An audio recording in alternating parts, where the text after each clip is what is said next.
महाराष्ट्रातील सर्व जनतेला माझा मानाचा जय शिवराय, जय मल्हार. मित्रांनो, महाराष्ट्रातील मराठा बांधवांना मला विनंती करायची, आपली लढाई ही न्याय हक्कासाठी याची महाराष्ट्रातील सगळ्या तमाम जनतेला जाणीव आहे आणि आपण न्याय हक्क मागावा हा आपला हक्क आहे आणि त्या हक्कासाठी सर्व महाराष्ट्रातील जनता आपल्या पाठीमागे आहे. आम्ही महाराष्ट्रातील सगळे ओबीसी नेते आपल्या बरोबर आहे. आम्हालाही माहिती आहे, आम्ही तळागाळात फिरत असतो. मराठा समाज सुद्धा गरीब आहे, त्यांचे पोरं सुद्धा सध्या त्यांच्या हाताला काम नाही आणि त्यांच्यामध्ये आरक्षण नसल्यामुळं समाजामध्ये भावना थोड्या प्रकारची वेगळी होत चाललेली आहे आणि म्हणून त्यांनाही आरक्षण असलं पाहिजे या मताचे सगळेच आहेत. परंतु घटनेप्रमाणे काही गोष्टी दुरुस्त करून आपल्याला मराठा बांधवांना न्याय द्यावा लागतो. आपण पूर्णपणे आपल्या न्याय हक्कासाठी लढावं. त्यासाठी माझा वैयक्तिक रामराव उडकुते म्हणून आणि पूर्ण ओबीसीचे नेते म्हणून सुद्धा आमचा तुम्हाला पाठिंबा आहे. प्रश्न एवढाच आहे की सरकार त्याच्यामध्ये मार्ग काढत आहे. ठीक आहे, वेळ जरूर झाला, परंतु सरकारवर आपण विश्वास ठेवला पाहिजे. कारण शेवटी निर्णय घेत असताना समाजातील सगळ्याच लोकांना बरोबर घेऊन समाजावर कोणावर अन्याय होणार नाही याची काळजी सुद्धा सरकारला घ्यावी लागते आणि त्या उद्देशानं सरकार मार्ग काढण्याचा प्रयत्न करत आहे. यापूर्वी सुद्धा या राज्याचे आदरणीय मुख्यमंत्री माननीय नामदार देवेंद्रजी फडणवीस यांनी मराठा समाजाला 12% आरक्षण दिलं होतं. एक चांगला मार्ग काढला होता. त्यांनी ओबीसी बांधवांना सुद्धा विश्वासात घेतलं होतं आणि त्यांनी शब्द दिला होता की ओबीसीना धक्का न लावता मी मराठा समाजाला आरक्षण देणार आणि तशा प्रकारचे केलं सुद्धा. कोर्टामध्ये, हायकोर्टात ते आरक्षण टिकलं सुद्धा.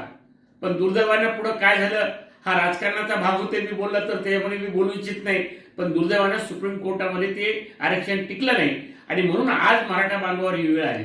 मला या निमित्तानं पहिल्यांदा मराठा बांधवाला हात जोडून विनंती करायची, आपण आरक्षण मागा, आपण जो हक्क आहे त्याच्यासाठी रस्त्यावर उतरा, आम्ही तुमच्या बरोबर आहे. परंतु जे बांधव आत्महत्या करतात त्यांना पुन्हा एकदा हात जोडतो की अशा प्रकारचे पाऊल आपण उचलू नका.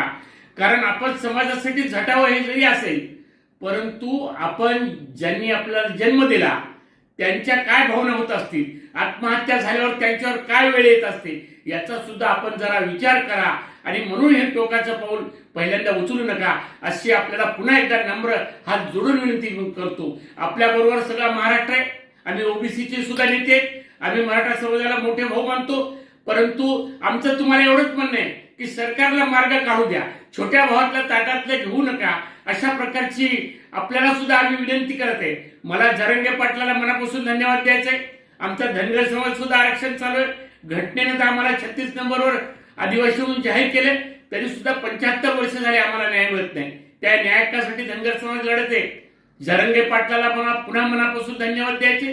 ते चोंडीला जाऊन त्यांनी धनगर समाजाच्या आरक्षणाला पाठिंबा दिला. त्यांनी आश्चर्य व्यक्त केलं. मला तर एक नवीनच कळालं म्हणले की धनगर समाजाला या राज्यात वेगळं, या राज्यात वेगळं, महाराष्ट्राचाच एका जातीला केंद्रात ओबीसी, राज्यात एनटी, अशा प्रकारचं इलेक्शन आरक्षण आहे याची सुद्धा त्यांनी एक आश्चर्य व्यक्त केलं. पण हे राज्य घटनेप्रमाणे चालते, काही गोष्टी चालतात. आम्हाला एसटीचं आरक्षण राज्य सरकार देऊ शकलं नाही आणि म्हणून त्यामधला मधला मार्ग हा एनटीचा काढला. खरं म्हणजे आमची ती मागणी नव्हती, परंतु सरकारनं फुलाची पाकळी म्हणून एनटीचं आरक्षण दिलं. थोडाफार त्या निमित्त आम्हाला फायदा जरी झाला, परंतु आमची सुद्धा ही मागणी आहे.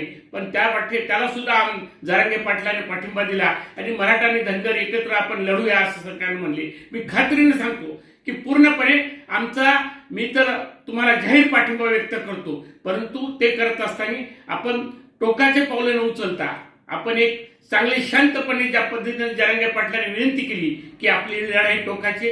मला खात्री आहे उद्याच्या सोमवारी उपसमितीची बैठक आहे, त्यामध्ये निर्णय घेतला जाईल. सरकार पूर्णपणे मार्ग काढण्याचा प्रयत्न करेल आणि सरकार चालत असताना कुठल्याच जातीवर अन्याय होऊ नये याची सुद्धा भावना सरकारची असल्यामुळं सरकार सगळ्यांना बरोबर घेऊन कुठल्यावरही अन्याय होणार नाही अशा प्रकारचा मार्ग काढणार आहे. मला खात्री आहे. आज गावोगावी गावबंदी केलेली आहे, पुढाऱ्यांना अडवतात. मी सुद्धा काल 2 दिवस माहूर आणि उमरखेडला फिरलो, परंतु मराठा बांधवांना मला कुठेही अडवलं नाही, उलट समजून घेतलं.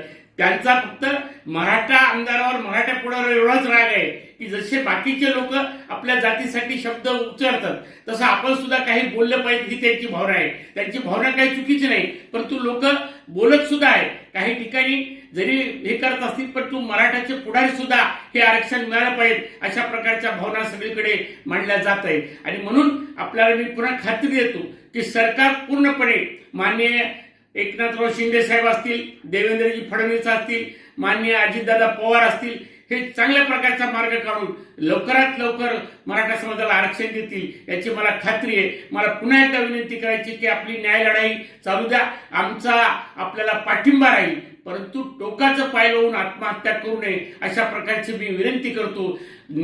आत्महत्या केल्याने हक्क मिळणार नाही, आपण सामंजस्याने लढावं. शिवरायाचे आपण धोतं का, शिवरायाचे आपण शिवाजी महाराजांनी आपल्याला लढायला शिकवलेलं आहे आणि म्हणून आपण आत्महत्या न करता आपण लढलं पाहिजे आणि आपला न्याय हक्कासाठी आपण रस्त्यावर उतरलं तरी हरकत नाही. आणि शांतता मार्गाने महात्मा गांधीनं या देशात शांतता मार्गाने इंग्रजांना काढून दिलं. आपण तर राज्यामध्ये आपल्या न्याय हक्काची मागणी मानतो आणि म्हणून शांततेनं सगळं काही मिळतं. आपण ती लढाई करूया एवढीच विनंती या ठिकाणी करतो आणि आपल्याला जाहीर पाठिंबा देतो.